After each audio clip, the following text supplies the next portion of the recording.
जय श्री राम, जय श्री बालाजी, जय माता की। भक्ति में अपार शक्ति छुपी होती है।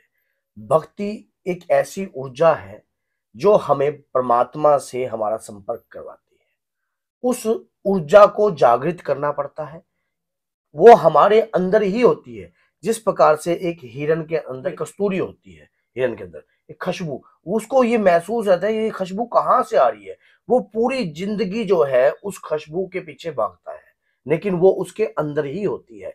इसी प्रकार से परमात्मा की दिव्य कृपा हमारे शरीर में वास करती है, लेकिन हम उस ऊर्जा को कोई तो जागृत कर लेता है, लेकिन कोई कोई जागृत नहीं कर सकता। तो क्यों? क्योंकि वो संसार की मोह माया के जाल में इतना ग्रस्त हो जाता है कि उस ऊर्जा के बारे में सोचने का समय ही नहीं होता।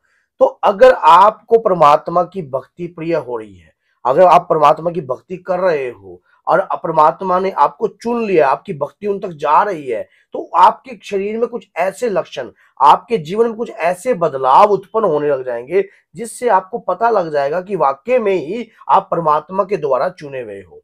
सबसे पहली बात ये होता है कि आपके जीवन में सबसे पहला बदलाव होगा क्या? कि आपके शरीर से काम वासना का त्याग होने लग जाता है। आपका मन ही नहीं करता किसी भी प्रकार की वासना के मोह में बढ़ने का। और जो वासना का उगरता रूप जो पहले प्रकट होता था, अब वो उगरता रूप नहीं आ रहा है शरीर के ऊपर।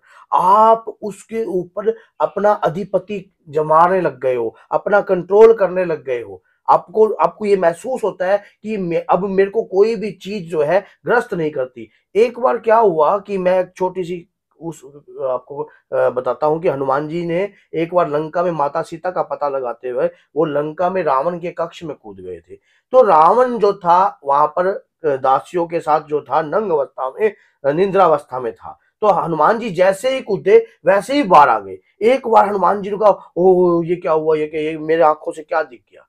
तो हनुमान जी ने एक सेकंड के अंदर उनके मन में ये कल्पना उठी, लेकिन उन्होंने उसका उसी समय त्याग कर दिया। उन्होंने कहा कि इसको देखने के बाद कि मेरे शरीर में किसी भी प्रकार का ऐसा मूवमेंट नहीं हुआ या ऐसा जागृशन नहीं हुआ, ये ऐसी कोई चीज जगी नहीं है या कुछ महसूस नहीं हुआ, तो इसका मतलब मैं अपनी तरफ से अपनी भक्ति पर श्रेष्ठ हूं। मैं अपनी भक्ति, मेरी भक्ति का मेरा ब्रह्मचारी जो है खंड नहीं हुआ है। इसी प्रकार से जब जब आपके शरीर में इस प्रकार की ऊर्जा होने लग जाए कि आपका मन भक्ति में लगातार लग रहा है, आपको इस चीज से त्याग हो रहा है, आप इस चीज को अपनी तरफ इस चीज के प्रति आकर्षित ही नहीं हो रहे, तो इसका मतलब ये है कि आपकी भक्ति जो है सर्वश्रेष्ठ हो रही है।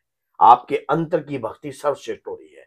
फिर दूसरा ये, संसार की लोभ करीन वस्तुओं, जैसे कि जिनसे भोग विलासिक वस्तुएं, इनसे आपका त्याग होने लग गया है। अब आपको इच्छा नहीं रहती है किसी भी प्रकार की, किसी भी प्रकार की इच्छा नहीं रहती है। ना तो कोई धन की इच्छा रह रही है, ना कोई मान सम्मान की इच्छा रह रही है, ना कोई पद प्रदिति की इच्छा रह रही है, कुछ नहीं रह रही है। सिर्फ हमें अपने प्रभु की भक्ति या साधना ऐसी खींची जा रही है, उनके प्रति उनके नाम की कृपा इतनी खींची जा रही है कि मन करता है सिर्फ अपने प्रभु के श्री चरणों को ही प्राप्त करने की इच्छा अंदर से प्रबल उठती है, हर पल में उठती है। आप, और तीसरा ये होता है कि आप बेचैन हो गए हो। मान लो किसी चीज की खोज में हो, आपके अंदर एक बेचैनी उत्पन्न रहती है 24 घंटे। चाहे आप कोई मूवी देख रहे हो या किसी के साथ बैठे हो या कहीं भी वार्ता, एक बेचैनी उत्पन्न रहती है। वो बेचैनी ये है कि वाक्य में सत्य है क्या, वाक्य में मैं हूं कौन। अपने अंदर से अगर अगर आपके अंदर से सवाल उत्पन्न होने लग गए हैं इस प्रकार के, तो यह लक्षण आपको परमात्मा के संपर्क में ले आए।